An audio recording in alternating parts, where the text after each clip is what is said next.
love it. I love it. All right. October 10th, 10/10. It's Columbus Day, Indigenous People Day. Is this a holiday for real estate agents? No.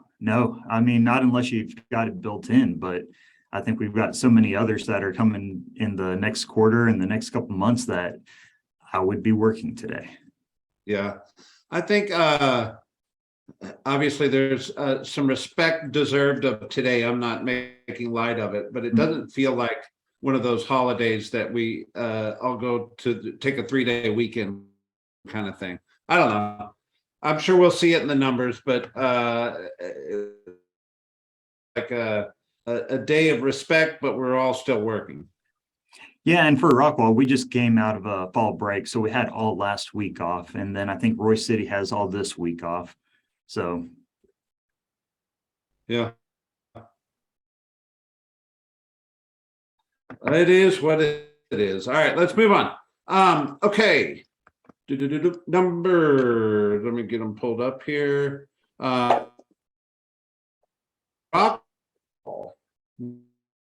at 170 listings week.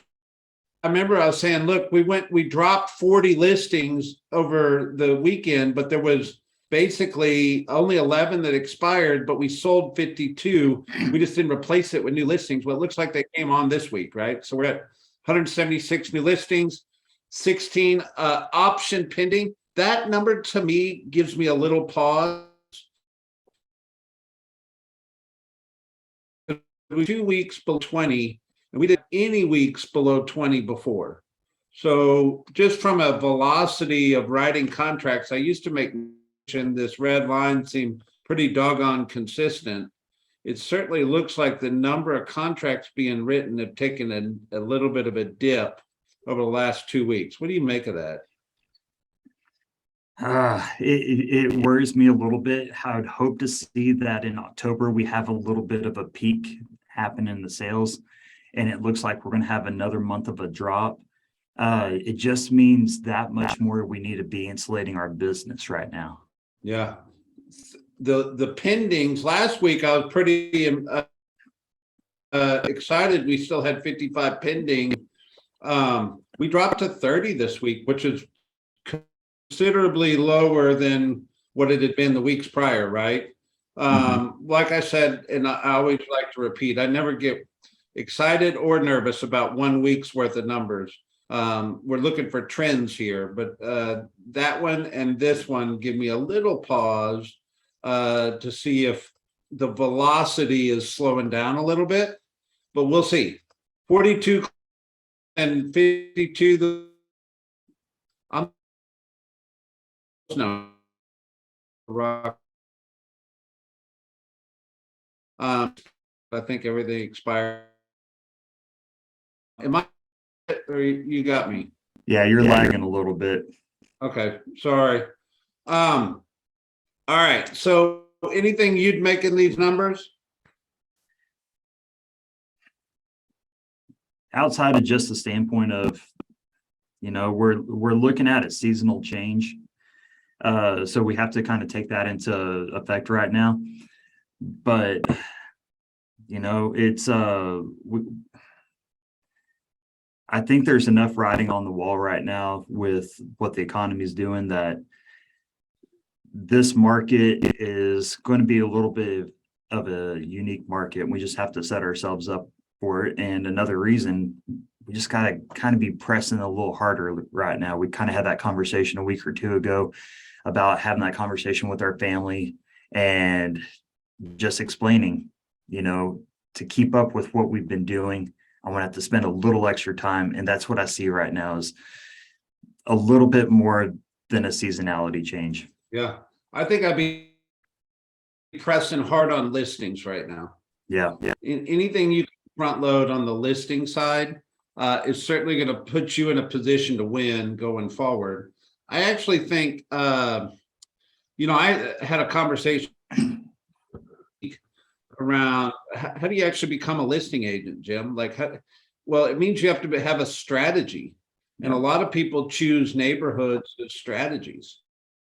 Well, you realize most of us at some point at the end of this month are going to go trick or treating with a lot of kids. Basically, farm people. Could you take advantage of that?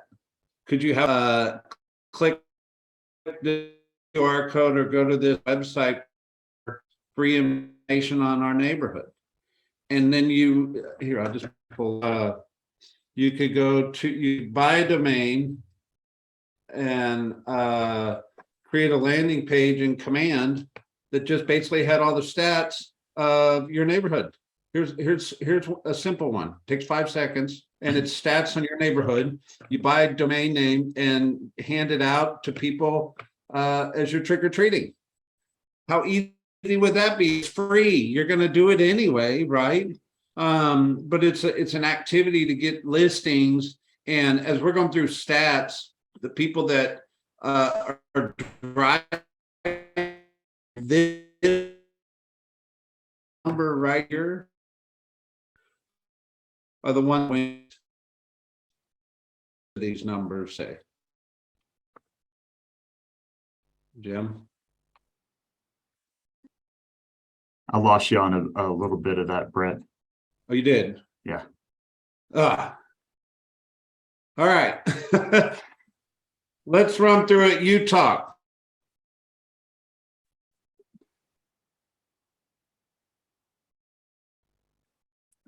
Oh, there it is. Let me get a load of what we're looking at here. All right, so we got Dallas County actives staying relatively the same, pretty consistent over the last 3 weeks or previous 2 weeks. Kind of the same story with the active option. And where's our pending? Same with our pending.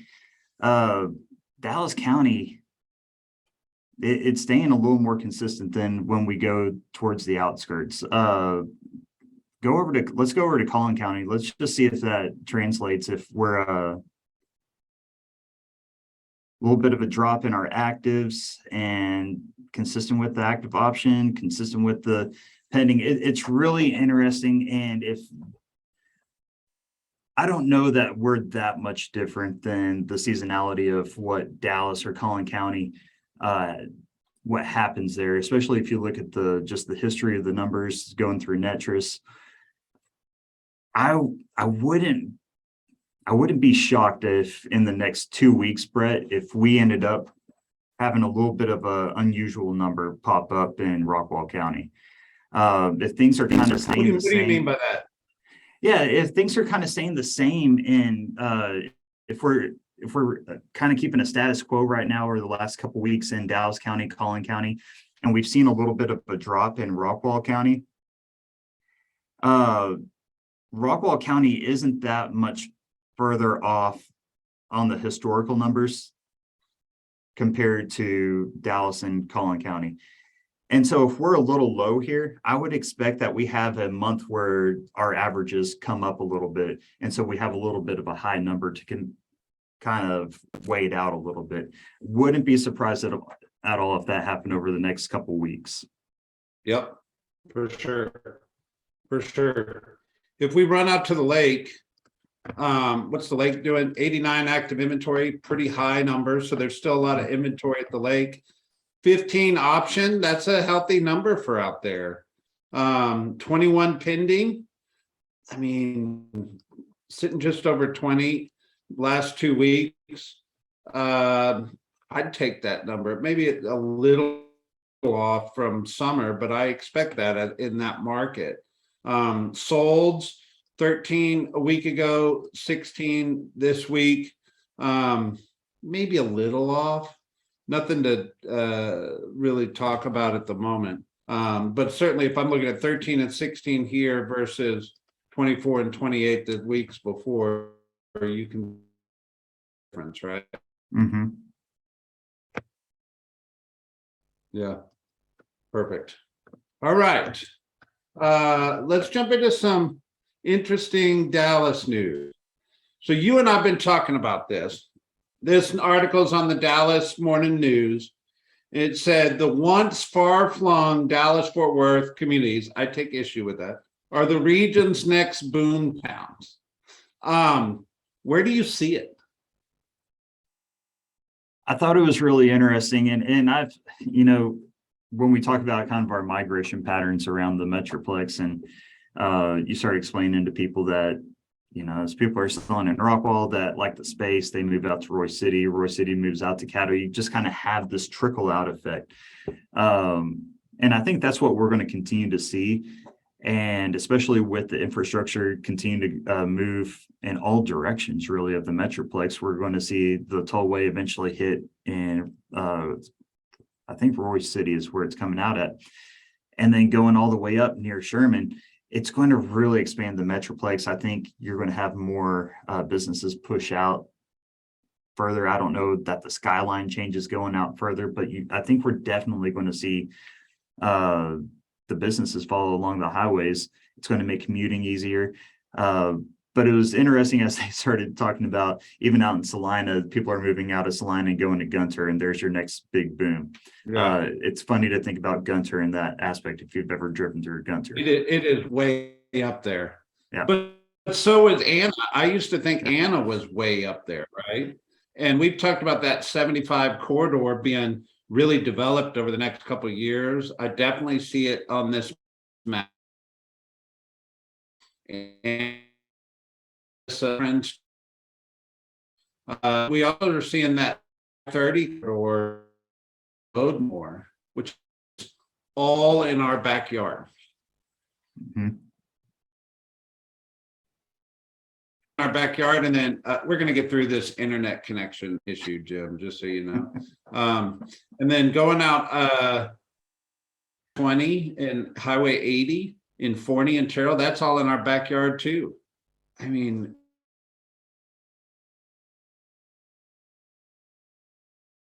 is all our backyard. Yeah, and they point out fate on that map, and it's a pretty interesting interactive map that they have on here. Definitely think you should go out and take a look at it. But they point out fate in it, and that's where I look at this article, and I'm kind of looking at it. Yeah, fate's going to grow more, but I think there's even more that's going to grow around that. I think if you push further east, I think there's an opportunity there in Caddo and going up in Laban and anywhere in that community, ISD, Josephine, and Veda. And so I think it's probably the same thing if you look at the rest of that northern area in the Metroplex. But definitely a lot of expansion to happen in along the east corridor going along 30.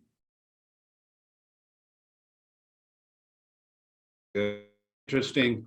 Here's the question. I'm going to ask you this on a couple articles. How do we take this information and take advantage of it? What do we do?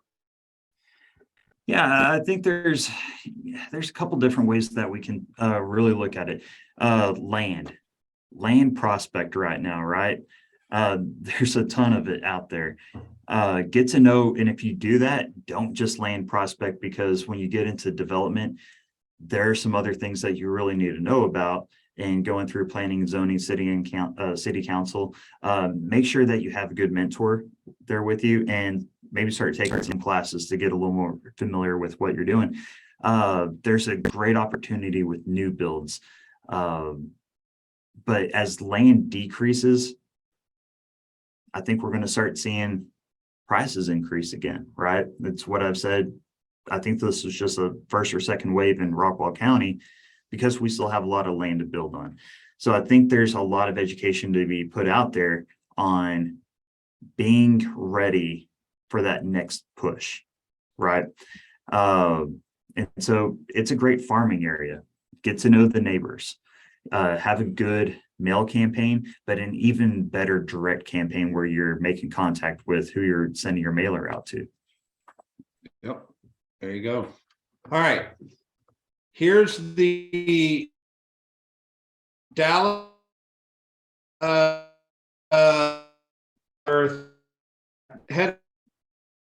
neighborhood. Now, this slideshow, the lowest is Parker County at 517. Is that odd to you that it's that high? The highest, of course, if I go backwards, is 1.8 million in Highland Park, right? But where do you think we landed? So I started clicking through this, and we're like 10th or 11th from the bottom, 552, which I find that a positive, right? Like I want to stay. I get that a lot of people love selling luxury real estate, and of course the commissions are higher on luxury real estate. But the unit game is where you make a great business, and being able to turn units. So when you have a 555 median home value in Rockwall County, that speaks to the unit game for us to be able to build really great businesses in Rockwall County around affordability and just a healthy average median price point. What do you make? No, absolutely. This is so good for our business. So when you look at where we were 2 years ago to where we're at now, it kind of, if you're in this for the long term, kind of put the current out of your mind, right? And so if we start building what our average commission on our and what our GCI potential has to be, you don't even necessarily, if you sell a lot in Forney, perfect. This is a great way for you to expand your business. If you sell in Roy City, perfect. If you're out in Henderson County, perfect. There is an opportunity for everybody to expand, increase your GCI, and also keep your units up, right? It's not a matter of you're divulging into this luxury market, and a lot of times we see the units drop, but we have a higher GCI. There is a great opportunity to increase both GCI and units. And as far as I know, Keller Williams doesn't have 100% market share. So there is room for everybody to take share right now. Absolutely.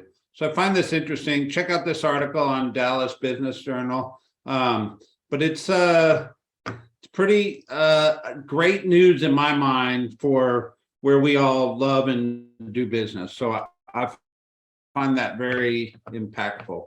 So then we've got this 100 growing private companies in DFW. So I can just click through these real quick, but it basically says these are the 100 companies that are hiring at the fastest rate in the DFW Metroplex. They're alphabetical. And there's some in here like Billboard Source. There was a Legacy, a lot of medical, urgent care, dental, orthopedic care, Elite Windows. I found that interesting because they're Elevate Windows and Doors. Supply chain. Here's my question. Find an article like this. Okay, I could read it and go, that's kind of cool to see the companies that are expanding or getting more successful in our backyard. What do I do with this? And I'm asking that same question, like, how do I take this and do something good with it?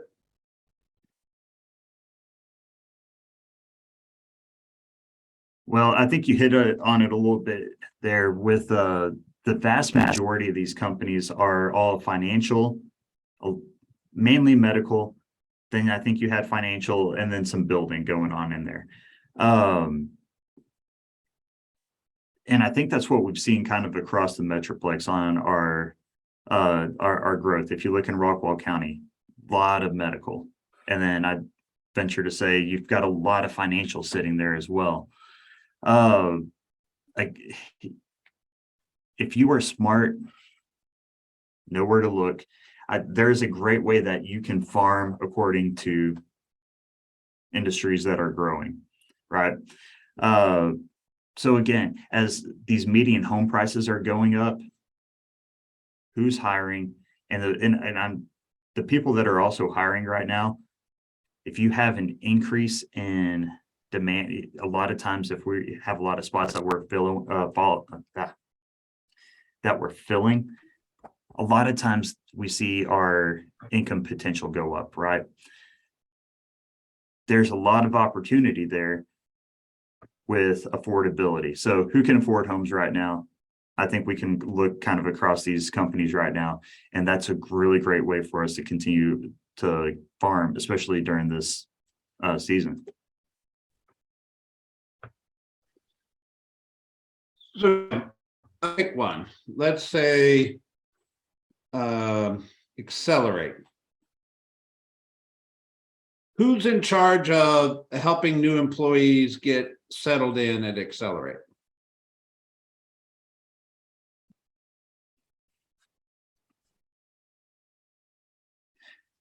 Well, a lot of times you've got your HR department. A lot of times you've got temp agencies. Okay. So do you think I could maybe do a little research and find out who those people are? Oh, absolutely. Yeah.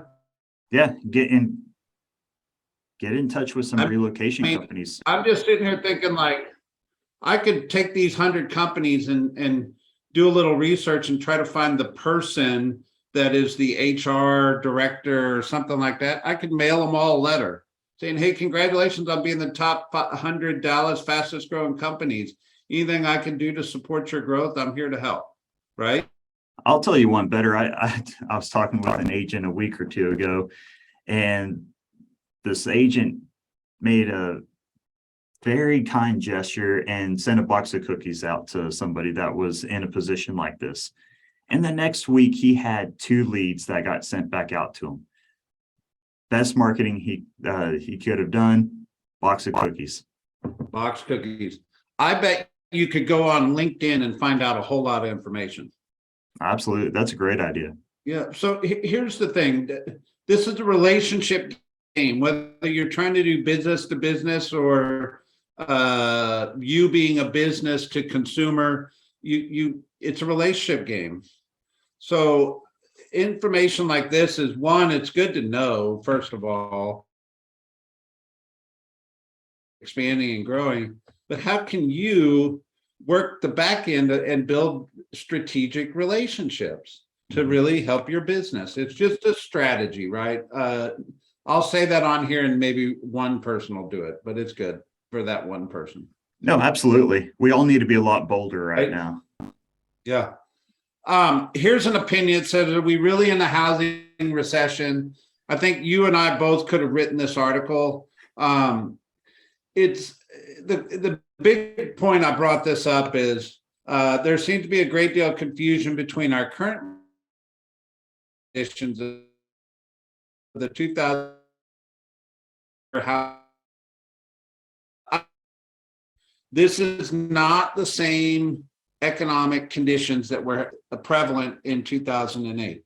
Does that mean of a recession? No, I think we're going to have a little bit of recession that's going to last through 2023. And I also think there's a lot of wealth and opportunity that's going to be created because of that. Yeah. For those that know how to go find it and take advantage of it. But it is confusing. I think people plugged into our calls like this. Listen, I would stop short of saying we're experts, but I would say we're very well educated because we purposely show up here every week and talk this stuff out, right? Join the conversations, and this is how we'll all navigate it together, right? Absolutely. Yeah, it only gets bad if you hide in the corner.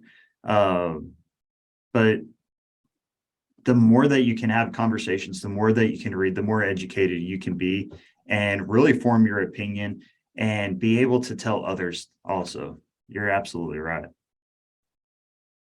There you go. All right. So the big iBuyers are getting brutalized in the stock market. How about we just say the stock market is getting brutalized and the iBuyers are a part of it? Here's why I think it's important. Where do they get their money? From Wall Street, right?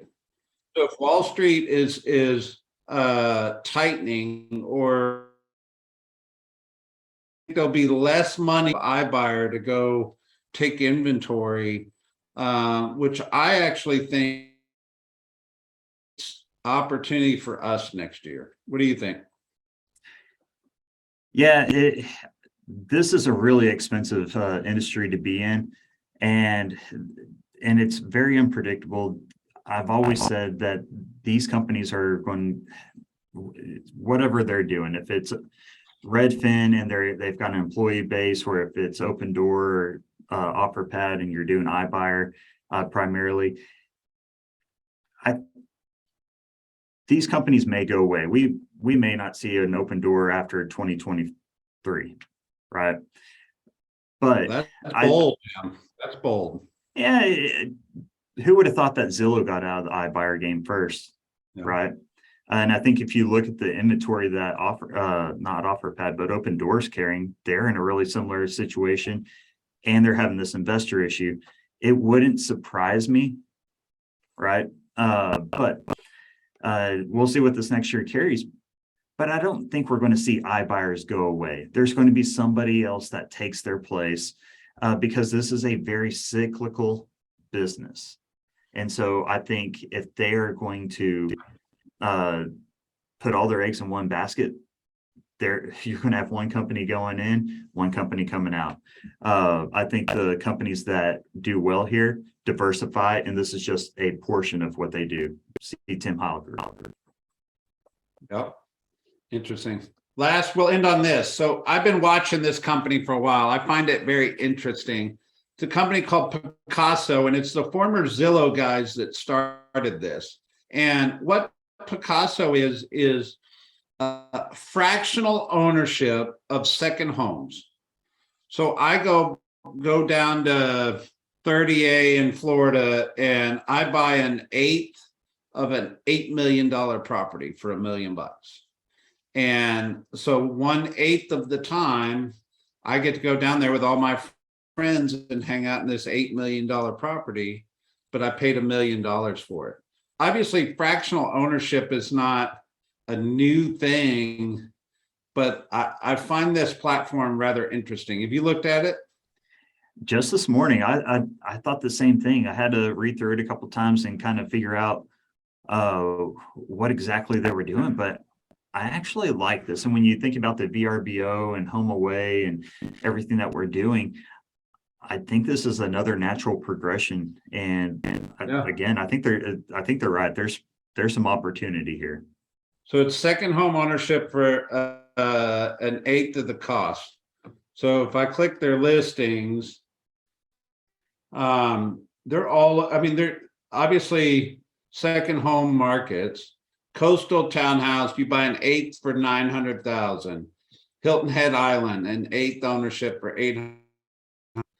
I mean, I was in Montana this weekend, and the house we stayed in was a $7 million house. And we paid, I think it was $1,200 a night to stay there.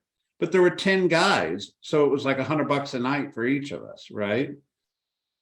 But you think about it, that type property would totally be in a fractional ownership type thing. How many people do you know own lake houses with multiple families, or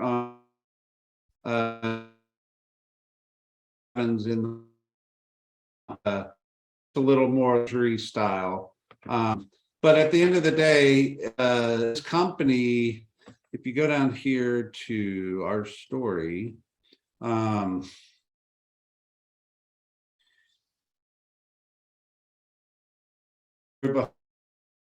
Ascot and Allison, former does some pretty powerful people involved in this startup, but it's kind of interesting. So check it out. I think we're going to see more and more fractional ownership of real estate as in second home markets, obviously, but it's popular. Do you hear any of that, Jim, or am I just a hot mess today? No, I heard a good portion of it. No, I agree with you. And there's a great opportunity when you just start looking across Texas, and what we have to offer here. And I think this is I need to wrap my head around the marketing of that, and what exactly how we get compensated. But I think there's a great opportunity as we're talking with people and they want to have some sort of getaway home. This is a great opportunity to have something, and especially if they don't necessarily just want to have the maintenance of renting it out year round, good alternative. There you go. Happy Monday. Happy Monday. All right, bye.